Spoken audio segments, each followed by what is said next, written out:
राम मंदिर में हुई चंदा चोरी को लेकर जहां हर रोज बड़ा अपडेट सामने आता है, वहीं इस पर जमकर सियासत भी हो रही है।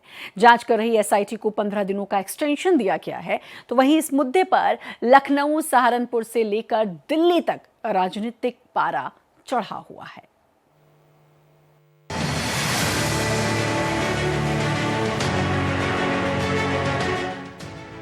अयोध्या के राम मंदिर चढ़ावा चोरी केस में जहां एक तरफ हर रोज नए खुलासे हो रहे हैं, जांच आगे बढ़ रही है, वहीं बुधवार को इससे जुड़ी सबसे बड़ी खबर रही मामले की जांच कर रही एसआईटी का कार्यकाल शासन की तरफ से 15 दिनों के लिए और बढ़ाना, जिसके बाद अब टीम अपनी अंतिम रिपोर्ट 15 जुलाई को सौंपेगी। सरकार का ये फैसला जहां एक तरफ इस चोरी की जड़ें बहुत गहरी होने का इशारा है और इसे लेकर सरकार की गंभीरता बताती है, तो वहीं दूसरी तरफ विपक्ष को आरोप लगाने का मौका भी देती है। हालांकि इस मामले की गंभीरता को देखते हुए इसमें ईडी यानी प्रवर्तन निदेशालय की एंट्री होने जा रही है, जिसके लिए चर्चा है कि अयोध्या पुलिस जल्द ही पत्र लिखने वाली है। इन सब के बीच सियासी आरोप प्रत्यारोप तेज हैं। कोई राम की आस्था का हवाला दे रहा है, तो कोई इसी आस्था पर डाके का हिसाब मांग रहा है। अखिलेश यादव ने अपने जन्मदिन पर पार्टी कार्यालय में प्रेस कॉन्फ्रेंस कर बीजेपी पर संविधान, आस्था और श्रद्धा से खिलवाड़ करने का आरोप लगाया, तो सीएम योगी ने जबरदस्त प्रहार किया और कहा, जो लोग हमेशा हिंदू आस्था को सांप्रदायिकता के साथ जोड़ते रहे हैं,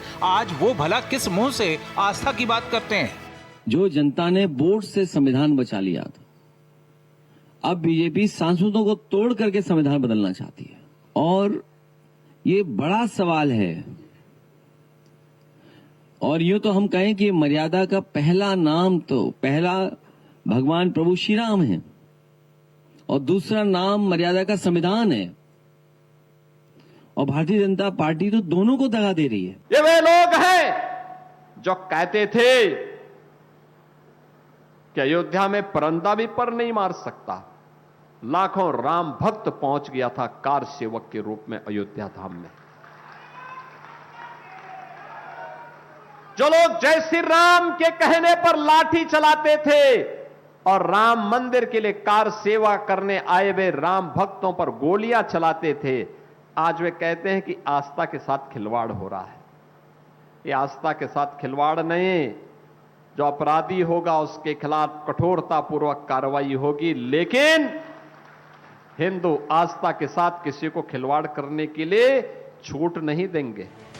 हालांकि चढ़ावा चोरी मामले पर एसआईटी और पुलिस की जांच तेज है। अदालत की इजाजत के बाद पुलिस ने जब मंगलवार को जेल में बंद आरोपियों से गहन पूछताछ की, तो सूत्रों के मुताबिक आरोपियों ने चोरी की बात कबूल कर ली और इस पूरे घटनाक्रम की जानकारी भी दी। इस मामले के सभी मुख्य आरोपियों को कोर्ट ने 13 जुलाई तक न्यायिक हिरासत में भेजा हुआ है।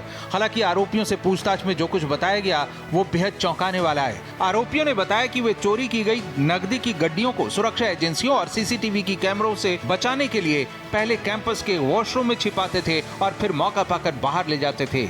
जेल में बंद मुख्य आरोपी अविनाश शुक्ला के अयोध्या स्थित योग केंद्र से पुलिस ने जो संदूक बरामद किया है, उस पर लाल रंग से राम राज्य कोष लिखकर और पेटीएम का क्यूआर कोड लगाकर सरेआम धोखाधड़ी का धंधा चलाया जा रहा था। चढ़ावा चोरी के मामले में गिरफ्तार आरोपी लवकुश मिश्रा के नए बन रहे घर का वीडियो भी काफी वायरल हो रहा है और लोग सवाल पूछ रहे हैं कि ये नवनिर्मित घर जो राम मंदिर में 12,000 रुपए कमाने वाले लवकुश मिश्रा का बन रहा है, आखिर अब तक इस घर पर बुलडोजर क्यों नहीं चला और आगे क्या चलेगा। हालांकि राम मंदिर चंदा चोरी से जुड़े मामले में पुलिस ने कोर्ट में जो दस्तावेज जमा किए हैं, उसके मुताबिक अभी तक आरोपियों से लगभग 80 लाख रुपए बरामद किए गए हैं। लवकुश मिश्रा से 14,25,000 रुपए, तो अनुकल्प मिश्रा से 16,82,046 रुपए, इसी तरह अविनाश शुक्ला से 20,39,220 रुपए, करुणेश पांडे से 18,07,063 रुपए, रमाशंकर मिश्रा से 7,32,170 रुपए, तो टिन्नी यादव से 1 लाख रुपए बरामद किए गए। अयोध्या भगवान श्री राम के मंदिर रामलला के दान पात्र से चोरी प्रकरण में गिरफ्तार 8 आरोपियों में से एक आरोपी अविनाश शुक्ला इसी श्याम साधना योग केंद्र में किराए पर रहता था। उसके साथ उसका एक भाई अभिषेक भी साथ में रहता था। यहाँ से जो दान के चोरी गए हुए रुपए थे वो बरामद किए गए थे। राम मंदिर में चंदा चोरी के मामले ने सियासत का नया बाजार गर्म कर दिया है। वहीं आम आदमी पार्टी के संयोजक अरविंद केजरीवाल भी कूद पड़े हैं। वो भी सरकार बदलने की बात करने लगे हैं, जिनका यूपी में कोई सियासी स्टेक नहीं है। इन लोगों को ये लगता है कि भगवान राम कोई पत्थर की मूरत है, उनके चढ़ावे को चोरी करने वाले का कुछ नहीं होगा। उन्हें ये नहीं पता कि भगवान राम कितने शक्तिशाली हैं, वो सर्वव्यापी हैं, वो सर्वशक्तिमान हैं। वो जो इनको दंड देने वाले हैं, इन्होंने कभी जिंदगी में भी नहीं सोचा होगा। जब केंद्र से और उत्तर प्रदेश से इनकी सरकार जाएगी, और हर राम भक्त को आज ये सोचना चाहिए कि अगर आप चंदा चोरों को दंड दिलवाना चाहते हैं तो सरकार बदलनी पड़ेगी। चंदा चोरी प्रकरण ने विपक्ष को एक मौका दे दिया है।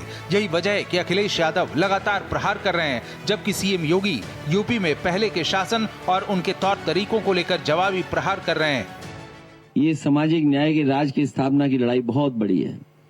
इसलिए मैंने कहा कि कुछ लोगों की बार्गेनिंग पावर जीरो हो गई है। बीजेपी चमत्कारी है, चालबाज पार्टी है, होशियार लोग हैं उसमें। वो जानते हैं कि किससे क्या बुलवाना है, किसको क्या लिख के भिजवाना है। ये 2017 के पहले एक सपना था। पैसा तब भी था, लेकिन पैसे का उपयोग कहां करना है, इसके लिए विजन नहीं था। ये पैसा या तो सपा के गुर्गों के द्वारा खा लिया जाता था, या यही पैसा कब्रिस्तान की बाउंड्री के लिए चला जाता था। आज मां शाकंभरी का कॉरिडोर उसी पैसे से तैयार हो रहा है।